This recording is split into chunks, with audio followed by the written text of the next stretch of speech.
Listen carefully.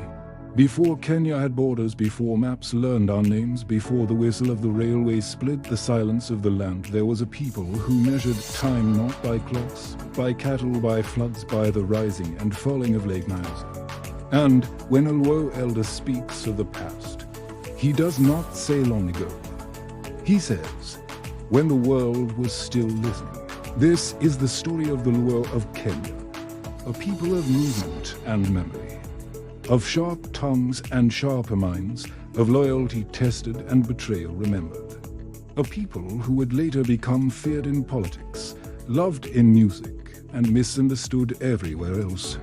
But before they became opposition, before they became orators, before they became trouble, they were simply a people looking for land, water, and dignity. The Luo did not wake up one morning in Nyanza and decide to be Luo. They arrived slowly, patiently, generations walking with stories on their backs. Their journey began far to the north, in Bahr el Ghazal, in today's South Sudan. There, they were part of the great Nilotic movement, tall cattle people, herders, warriors, thinkers. Conflict, drought, and the pull of greener lands pushed them southward through Uganda, following rivers like arguments, always flowing, never silent. By the time they crossed into what is now Western Kenya, they were not refugees. They were experienced survivors. They settled along the shores of Lake Victoria, which they named Nanlol, the endless water. And like all Luo things, the lake was not just water. It was economy, identity, food, music, and metaphor. Fish fed the stomach, cattle fed the soul. A Luo man without cattle was not poor. He was temporarily embarrassed, and he would tell you so, loudly and with confidence. The Luo social world was not ruled by kings.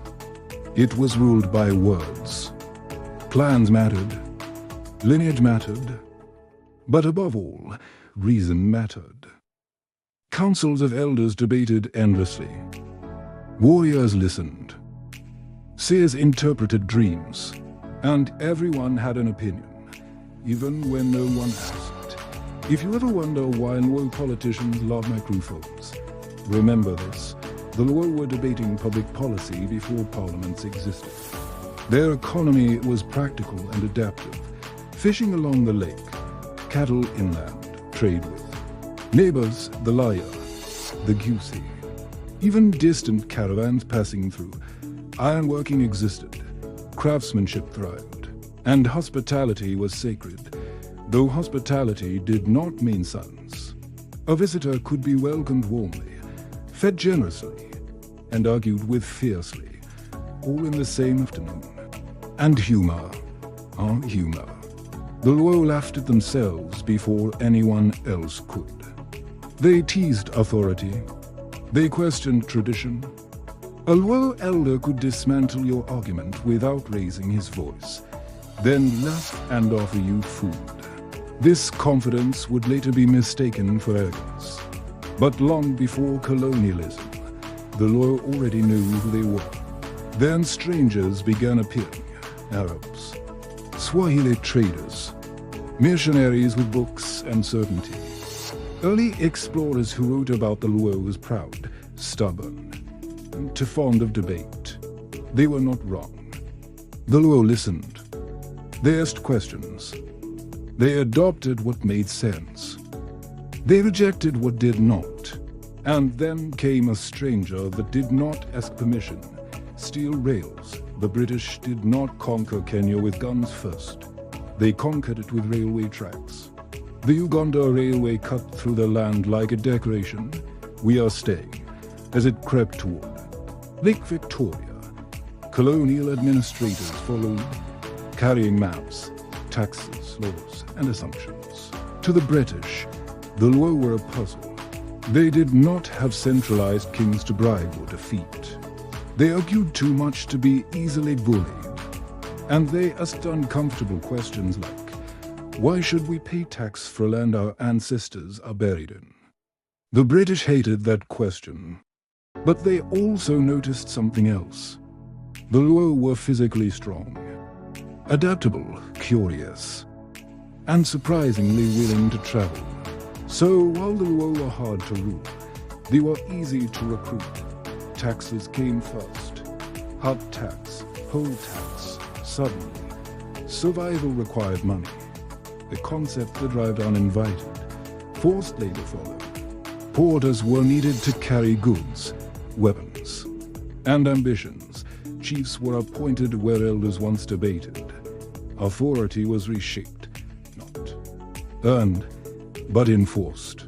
And Christianity arrived with a promise and a warning. The missionaries spoke of heaven. The administrators spoke of law. Both spoke as if they were certain. The Luo responded as they always did. They listened. Then they argued. A Luo man would ask a missionary, "If one wife is holy, why did your kings have many?" The missionary would sigh.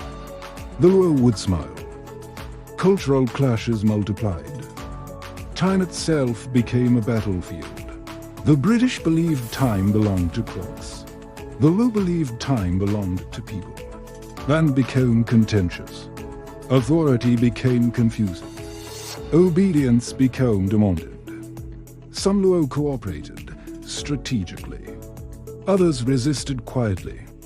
Many did both, depending on the day.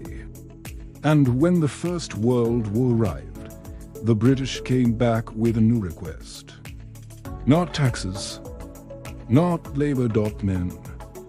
When war broke out in Europe, few knew where Europe was. But they soon learned that its war had reached Africa. The British needed carriers, soldiers, and porters to fight German forces in Tanganyika. And once again, they turned to the Luo. Thousands were recruited into the carrier corps and the King's African Rifles. Some went willingly, for pay, adventure, or curiosity. Others were compelled. All were changed. They marched through unfamiliar lands. They carried ammunition instead of fish. They fought battles that had nothing to do with Lake Victoria, yet everything to do with power. And for the first time, many Luo men saw white men bleed. That mattered. They learned discipline. They learned organization. They learned that the colonizer was not invincible, just better equipped. When the war ended, they returned home different men. They had seen the world. They had carried empires on their backs. And they had questions. Why were they loyal soldiers abroad, but subjects at home? Why were they trusted with rifles in war, but denied voice in peace? Political consciousness did not rise overnight. It arrived quietly, in stories told by firesides, in arguments at markets, in songs laced with meaning. The Luo had tasted global politics. They would not forget the flavor. By 1918, the Luo world had changed forever. The elders still debated. The lake still fed them. The cattle still mattered. But something new had entered Luo life: awareness. Education would soon sharpen it. Politics would soon ignite it. And leaders would soon rise. Men whose names would echo far beyond Nyanza. But that is the next chapter. For now, remember this: the Luo did not become political because of colonialism. Colonialism merely woke a people who were already thinking. Thanks for watching. Don't forget to like this video and subscribe for more stories like this. See you in the next one.